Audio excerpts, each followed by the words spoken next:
Our habits, our paradigm, controls 96 to probably 98% of our habitual behavior. The truth is, human beings don't have to think because of habit. Like, I have to be operating, I have to be releasing energy, I have to be providing service, I have to be out there doing things. As we expose our own subconscious mind, as we keep repeating that over and over and over, eventually you're going to start to see it replicate in your life. It's like you're always going for that 12x version of yourself. You're going for like that multiplication of yourself and for that next level.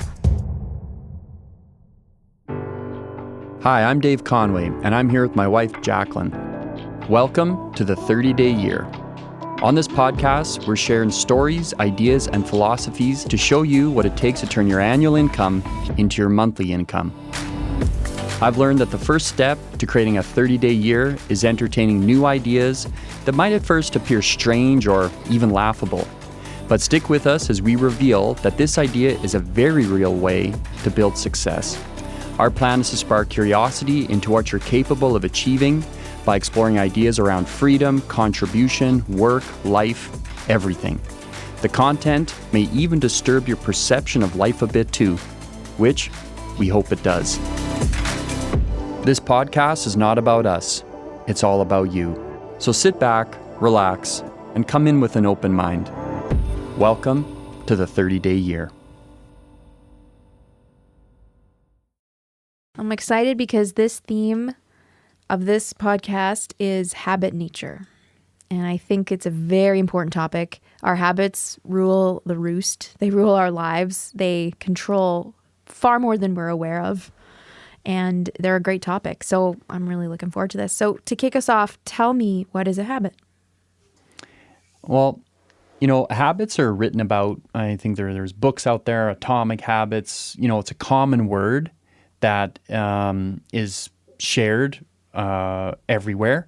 And we intuitively know that our habits are the dominating factor of our life.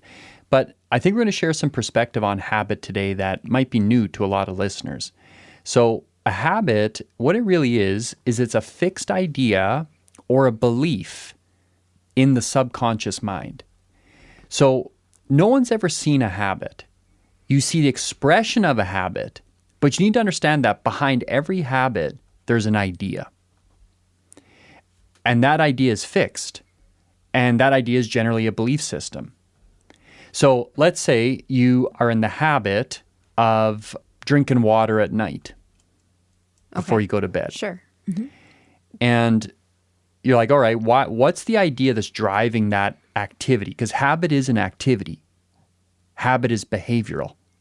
And it's unconscious. Yeah, that's right. And they unconsciously express themselves without our consent. And so if I'm in the habit of drinking water every night, it's like, okay, well, why? Where did that idea come from? Did I meet somebody that gave me that idea? And I drink water at nights because it helps me have a better sleep, let's say. And I'm in the habit of that, so that habit is expressing itself because there's something that I believe that habit will help me with. So as we start to understand habit when it relates to a 30-day year, you can actually look at everything through the lens of habit. Do you know that you can get in the habit of having 30-day years all the time? Right. Yes. Right. So most of us, like back in the day for me, like I was not in the habit of increasing my income. I wanted to increase my income, but I wasn't in the habit of increasing my income. Once I started to form the habit of increasing my income has perpetually gone up because I'm in the habit of that. Listening to you talk about this makes me think just how wild habits really are. Because it's a bizarro world. It's really wild because, for instance, I might really want a fit body. Like, I want to be fit, want to look hot on the beach. Fit Jack, beach bod all day long. I might want that super sweet bod. And it's going to take a few different habits to make that happen. And those habits will be conscious for a while, maybe for a long while, unfortunately, a lifetime. And then eventually I get my beach body. And then a lot of those habits just kind of hang out. They just stay around and I don't have to consciously think about them anymore. And then my life is now ran by those habits. And as a result, I get a more fit body. So using the fit body example, I think is relatable because who hasn't thought about improving their health or their fitness before? And it's common. You see it at this time of year even too, because we're in that kind of season when people are starting to think like New Year's resolutions or whatnot, right? Looking better. We'll try again.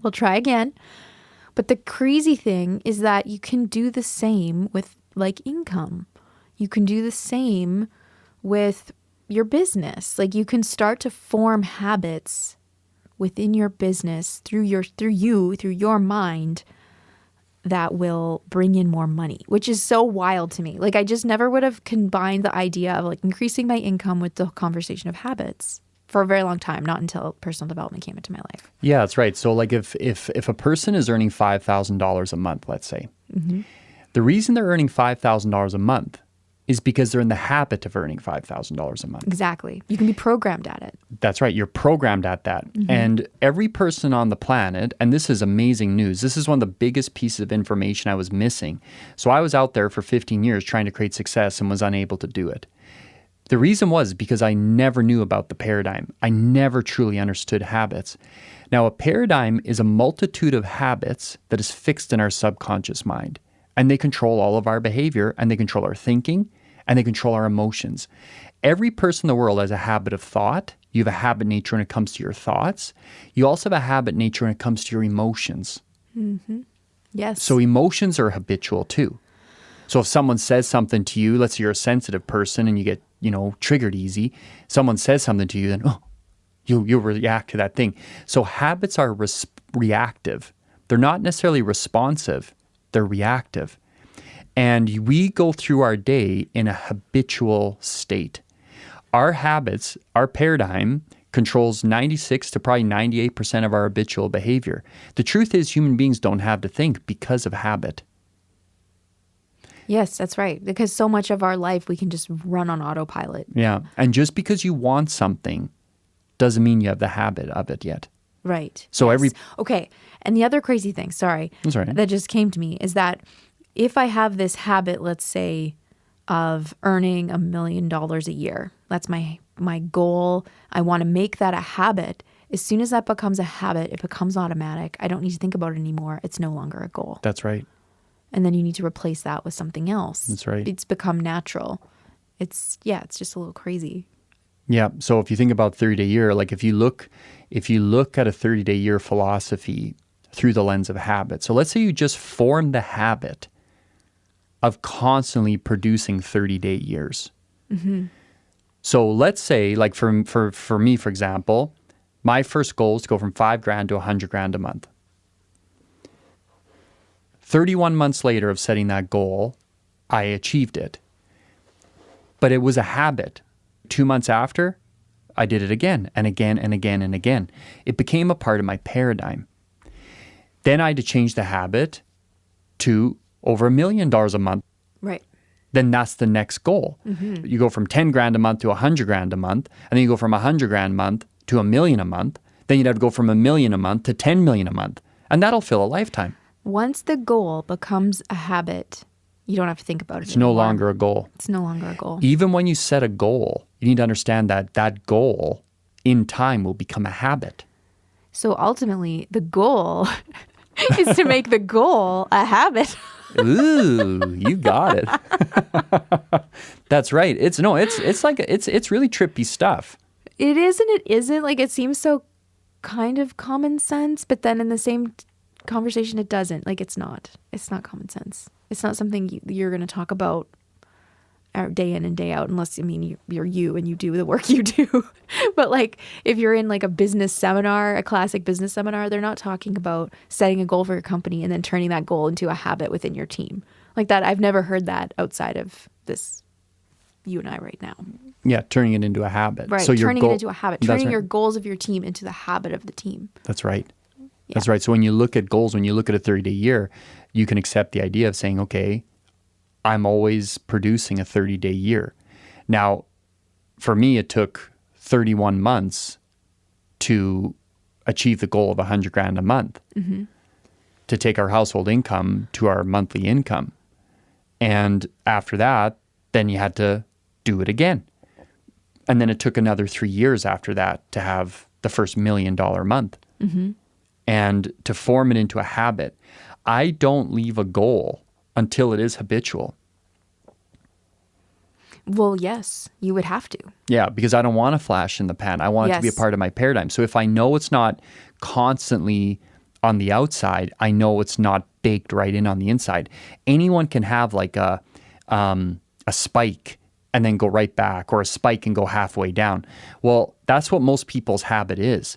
So consistency is a huge, huge habit to start to understand and develop. Because if let's say you're a salesperson and you're in the habit of like, there's an incentive. Let's say the company puts an incentive out and you're like, oh, I want to win that trip to Mexico or something. And then you get in the habit of like being a great producer for a month, but then you're in the habit of taking your foot off the gas. Then you go right back to where you were. So it's like a thermostat. Right. And it's a controlling mechanism inside. Mm-hmm. So the key is that you have to keep going. Like it's just like stretching. I think I like to view habit formation like stretching. It's like, yeah, you start to stretch, and that when you get to that point where it kind of hurts, or I don't know if is that the right word? Like it can hurt or discomfort. Yeah, there's tension. Yeah, discomfort. You don't want to go to the point of pain, but discomfort, serious discomfort. Eventually, if you keep stretching like that, that stretch point that used to be uncomfortable, used to cause discomfort, will not be uncomfortable anymore. It'll be your new set point. So your habits are your set point. Exactly. And further to your stretch analogy there is that it's typically actually tension in the muscle that helps you create heat in the muscle and then helps you actually find greater stretch, like find more length in the muscle, right? Which is also interesting when you relate it back to goal setting. It's like, because it can create a lot of tension in a person to go for a stretch goal. Like it can feel very like, ooh, like I've seen you go through quantum leaps. We've been through quantum leaps. Like when we did that big month in this recently, it was in the last little while, it felt a little shaky. It was like an uncharted place. We hadn't been there yet. And I still think there's like been so much learning that we've done since we had a big $1 million month. And that's the beauty of it, isn't it? It's just all this growth. And it's funny how the tension can create the release, or the tension creates the length or the growth. Yeah, so a habit is a fixed idea or image or belief in your subconscious, in your conscious mind. Now, the thing about the subconscious mind is that it's also been known as the unconscious mind. So this is kind of a pain in the bottom, because the biggest part of your mind is controlling your life is unconscious. So you're probably not aware of it all. So how do I know what the hell is in my subconscious mind? Just look at your behavior, look at your results. Look at what you're attracting into your life. It'll tell you exactly, because all energy must return back to its source of origination. It must return home. So if you're in $5,000 a month and you're receiving that check, you should say, welcome home, because it's coming back home. Now, when I first started my 30-day year, I read in a book that what all men and women are seeking is more life. Mm. And it was a book called Science Getting Rich, and it had a chapter in there called The Impression of Increase. So I decided early days, way back in 2017, that I made an affirmation. So how do we change habits? Through affirmation. That's what I believe affirmation is meant to do. I think affirmation is meant to change a habit. It's meant to fix an idea in your subconscious so that you don't have to worry about it anymore. It just automatically does it. And my first affirmation that I wrote on my way to having my first 30-day year was this: I'm so happy and grateful now. I leave every person I meet with the impression of increase. You spend time with me, your life gets better. I'm so happy and grateful now. I leave every person I meet with the impression of increase. You spend time with me, your income goes up. And I kept doing that over and over and over and over and over and over. And I did that constantly for over 3 months straight. Same thing. I'm so happy and grateful now. I leave every person I meet with the impression of increase. You spend time with me, your life gets better. I'm so happy and grateful now. I leave every person I meet with the impression of increase. You spend time with me, your income goes up. And I kept saying it. And then I realized it started to happen. I remember I went for a coffee with a guy. And after that coffee, he messaged me the next day. He's like, you don't believe what happened. He said, I did a $20,000 deal yesterday after that coffee. And I was like, oh my God. I said, my habit's working. You see, most people, when they meet someone else, like most people leave others with these kinds of attitudes. They leave people with the impression of decrease. It's like, I'm so happy and grateful now that You spend time with me. I leave every person I meet with the impression of decrease. You spend time with me, your life gets worse. There's a lot of people, it's a very common one. I'm so happy and grateful now that I leave everyone with the impression of mediocrity. You spend time with me, I can guarantee you nothing's going to happen in your life. And that's what most people's vibration is. So to find a person, to create the habit of leaving every person you meet with the impression of increase, that, hey man, you hang out with me, your life will improve. Because everybody wants better. It was a huge habit. That was the first habit that I ever formed through affirmation, through repeated exposure to an idea over and over and over. Because that's how habits are formed. They're formed through exposure to information. As we expose our own subconscious mind, as we keep repeating that over and over and over, eventually you're going to start to see it replicate in your life. It makes a lot of sense. And it's so simple. Too simple almost. Too simple. And people won't do it. No. I say that people that don't use affirmations, that know about them, they just don't know how powerful they are. Yes. And it's so hard to break your habit nature, isn't it? Very hard. It's set. It's so set. Yeah. And it produces something for you. And most of us are in the habit of the comfort zone. Most of us are in the habit of quitting. Most of us are in the habit of giving up. Most of us are in the habit of working. These are habits that we're all involved in. Or we shy away if something appears to be too difficult, or if it's not moving in the right direction. We get scared. We back away. If we're moving toward a goal and it doesn't seem to be unfolding the way we want it to, we just back away and get scared. Right. What do you think is the most important habit to have a 30-day year? Well, I think it's got to be persistence. The habit of persistence. Being willing to set your mind to something and work toward it no matter what. And be solid in your decision making. So if you make a decision to do something, to move towards this big idea, then you do it. You don't deviate from it. Yeah, if we do it, we do it. If we do it, we do it. Don't let it get more complicated than that. Well, we do it unless, we do it until, we do it, but then what? It's like, no, we just do it. Like you said you would do it, just do it. And one of the simplest ways to just do something is honestly to just schedule it. I learned this lesson in my previous career. My whole world, my whole life revolved around my schedule. Like I had major events on the schedule, and everything I did in my position as the marketing director moved towards those things on the schedule. It's very simple. I was hired to do a job. That's when it was. Everything I did revolved around it. And so I just took that same mentality with our business. I was like, everything just revolves around the schedule. So if Dave's a speaker, our business revolves around events. We just need an event schedule, and everything is built around that. And if we've committed to doing an event, then we do it. We stick to it. We don't back out, no matter what. Yeah, no matter what, you don't back down. It's worse to back out than to just do it for less people than you would have expected. It's just always do it. Just always fulfill what you've committed to. It's better to just fulfill and stick to the habit that you've set for yourself than to get into a rhythm of backing out of things or canceling things or not moving forward if you think it's not what you thought it was going to be. Well, it's not what you thought it was going to be because you have a lesson to learn out of it.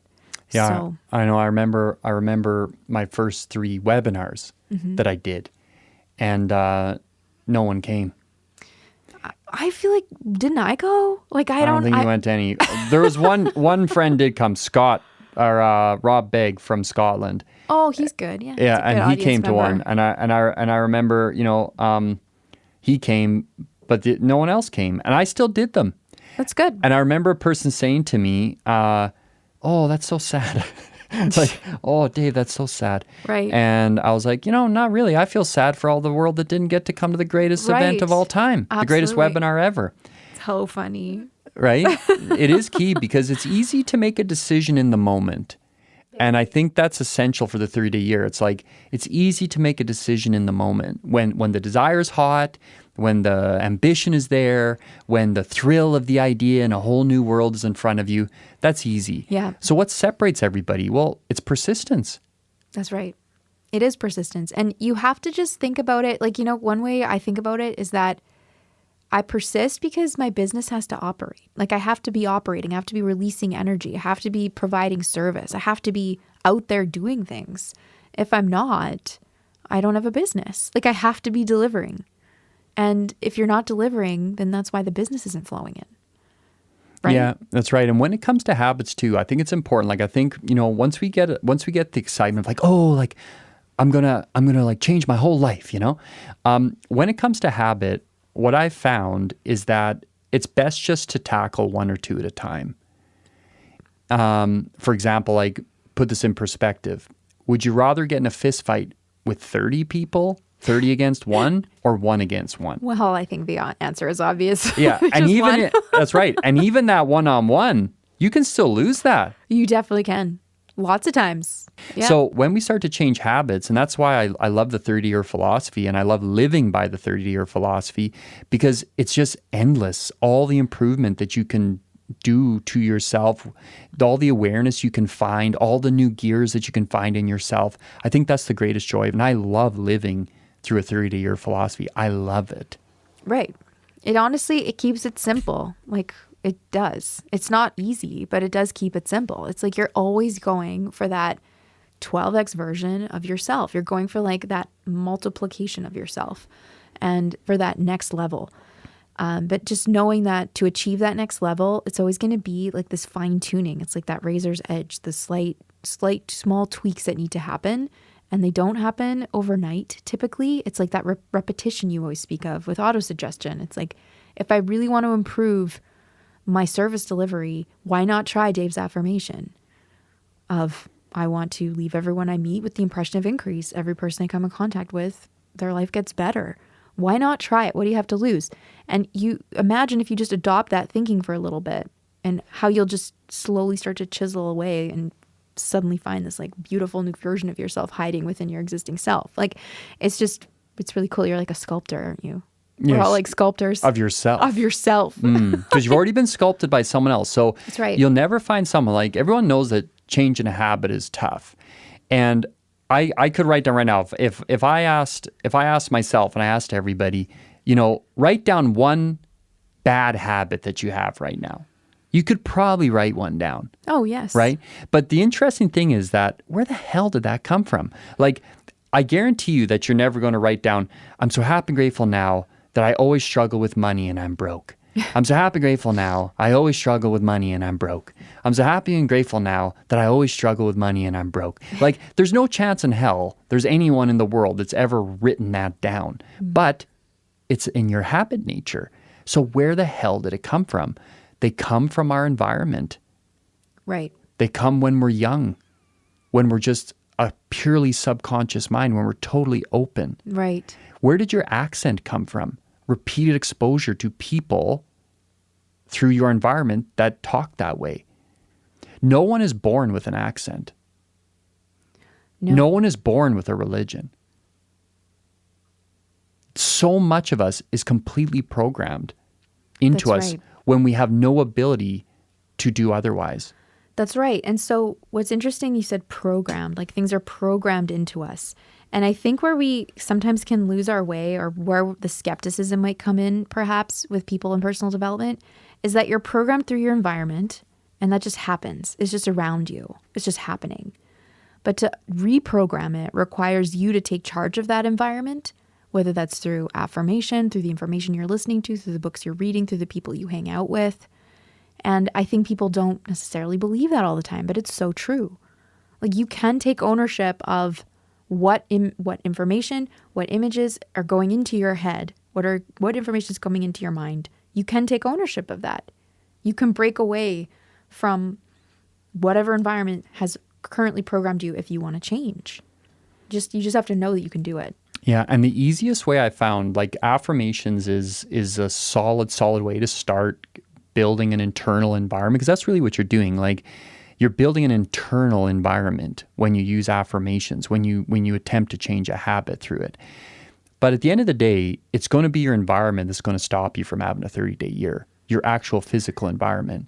And that's why I always promote people to start to push the limits and get themselves into different environments, because it's going to be your environment that's going to ensure that you achieve it, a 30-day year, or that you fail in a 30-day year. I remember, I don't know what the hell was going on. I attracted all these fit people into my life. I had 3 fit friends. Again, these people were fit. Like a couple of them, they're like Greek gods. One was a lady and 2 of them was 2 men. And all of a sudden, as I started to spend time with these people, the next thing I knew, I was eating healthier.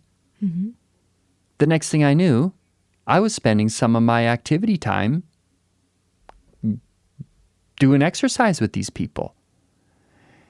And it was through osmosis that I believe habits are truly formed. It's through osmosis, through the absorbing, because our mind is like a sponge. It'll absorb anything. And if you doubt me, check it out. Like, think about one person. Do you have one, like a family member or something that, you don't necessarily find all that pleasant to be around? Like, even the thought of that person, you're like, oh, like, I don't want to be with them. Like, it's a repulsive thing. Or if you're asked, hey, do you want to go to this person's house tonight? You're like, I don't think so. I don't really want to go there. Why? You don't find increase there. You find decrease there. So our mind is like a sponge, and we have to protect our mind. But what I found is that if you can start to get yourself into environments that are conducive, start surrounding yourself with people that are into a 30-day year idea philosophy, the next thing you know, all of your conversations start orientating around this idea. The next thing you know, you start getting more ideas from other people. And in your moments of weakness, you can be supported by other people. Like we did an event with a lady a time ago, and we were promoting it, and we weren't quite on track to hit our goals. And the lady was like, she was unsure if she wanted to do it because it wasn't quite happening as we like it. And that's fair, like, who wants to do something that's kind of failing, right? There's nothing more tempting to quit than failure. Success doesn't tempt you to quit. When you're winning, you never tempted to quit. And that's why the persistence habit is so incredible, because you only need persistence when you don't want it. You never need persistence when things are going good. Of course. Simple. That's right. It's a joy. Like, exactly. All my things are sold out. Everything is amazing. What could possibly be stressing me out? It's exactly. Yeah, that's right. So persistence in itself is a BITCH. Like, the only reason you'd ever want to persist in something is when something is not going the way you'd like it to go. Yes. But if you quit, it's never going to go the way you like it to go. So when we want to quit something, we're under the assumption that this is a failure.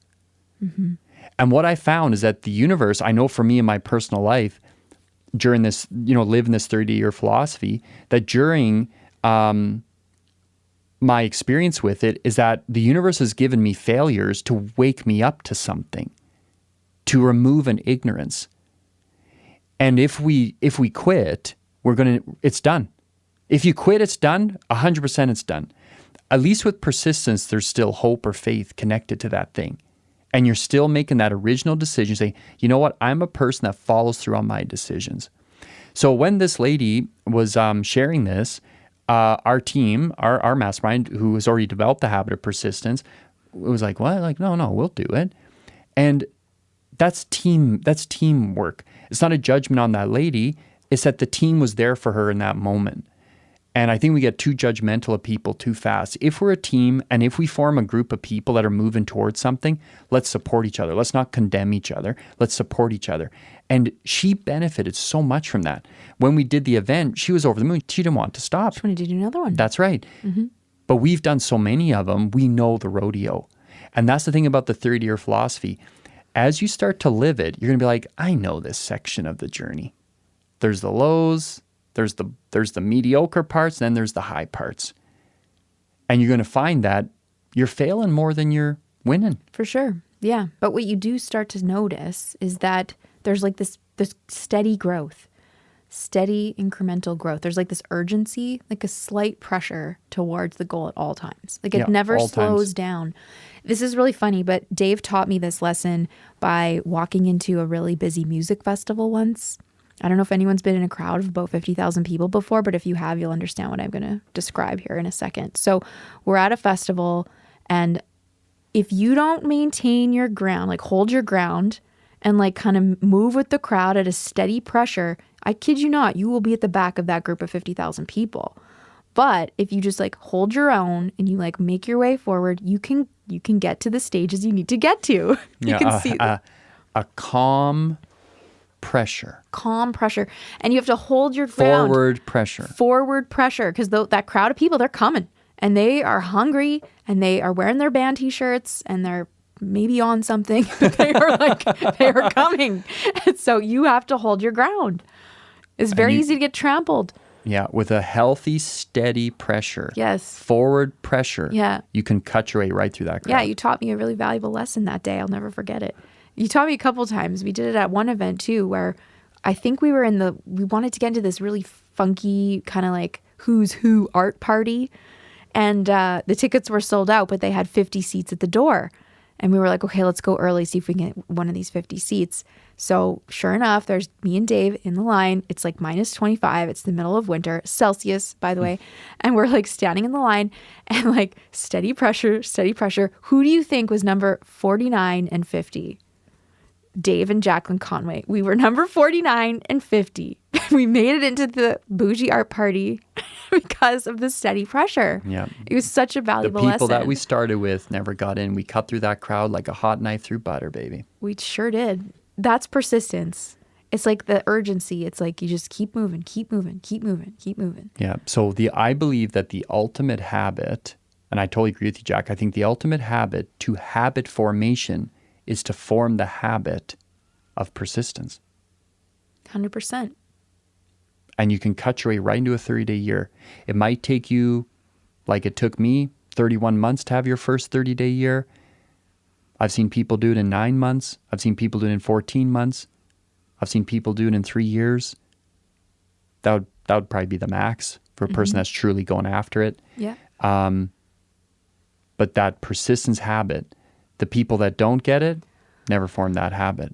That's right. And your environment is the most massive thing. So whenever you form a mastermind, whenever Jack and I form a mastermind, whenever we set a goal, the first thing we do is form a mastermind, because that goal needs an environment conducive to the support of its unfoldment. Exactly. Because if we don't have the support system, it's just more likely to fail. Like you just need the people around you to build you up. Like every now and then everyone needs that help. Like I'm sure there's been something that either you or I needed someone to be like, okay, no, we're going to stick to this. Don't forget the vision. Don't forget the bigger plan. We've helped each other with that along the way. Sometimes you've had moments of weaknesses and vice versa. And that other person's energy in your group gets you going. But if you're in a group of people, if you're in an environment of people that are used to quitting, if you're in a group of people that aren't that ambitious, that aren't that driven, then your moment of weakness is generally going to take you out. That's right. So important to have a solid network around you. Absolutely. Well, one final question, Dave. How do we form persistence? How do we just get in the habit? I guess the mastermind, that's the big one. Is there anything else we can do? I think the key to forming new habits is you got to have something worth forming them for. Because habits like a vacuum. It's like if I'm in the habit, let's say I'm in the habit of waking up at 7 a.m. every day and drinking a coffee by the fire. And then all of a sudden I'm like, I want to get fit. Mm-hmm. So what I do is I get the idea. Now it's not a habit yet. It's still just an idea. I say, I could get up at 6. Let's say I get the idea of, I want to run 10 kilometers in an hour. So then I get that idea. I was like, okay, well, what I could do is I could wake up at 6, put my shoes on right away, and I could run for an hour, and I could keep doing that until the day comes, and it will come, that I run 10 kilometers in an hour. And then at 7 o'clock, I can go back to sitting down in front of the fire with a drink of my coffee. Well, what was I using that other hour for? Well, that other hour, I used to be asleep. So I'm in the habit of sleeping at 6 a.m. Between 6 and 7 a.m., I'm in the habit of sleeping. I'm not in the habit of running. And this is why most people fail, because they don't keep that single idea. What am I going to do between 6 and 7?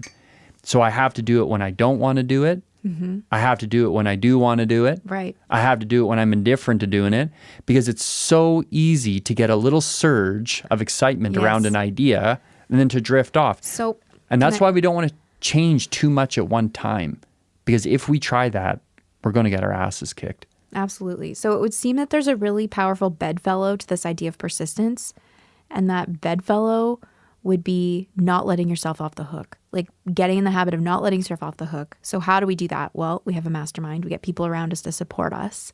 Get a goal. We get a goal. We create a schedule and we stick to it. Like if you're going to get fit, get your goal, make your schedule and stick to it. If you're going to make more money, set the goal, make the plan and stick to it. Like it seems so simple, but it's just almost like creating a safety net around you.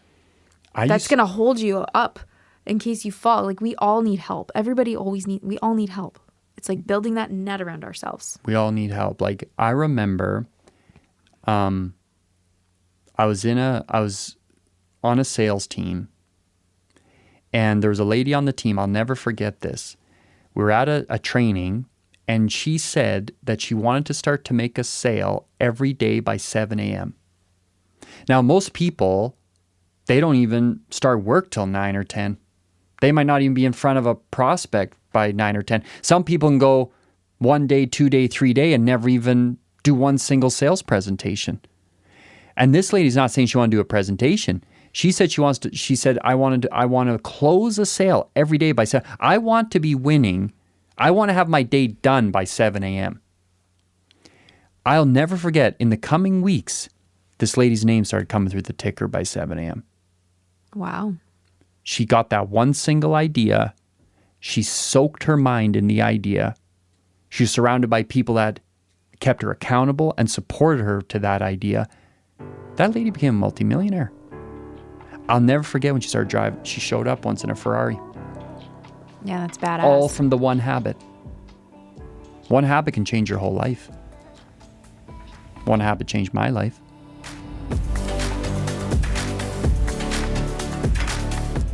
Thank you for listening to the 30-Day Year podcast. If you want more episodes like this, hit subscribe. And to learn more about Dave and I, visit conwaymentorship.com. Before our next episode, sit down and think about the habit of persistence. How can you develop more persistence in your life? And how can you build a safety net around yourself to build persistence? Produced at Sound Lounge by T-Bone.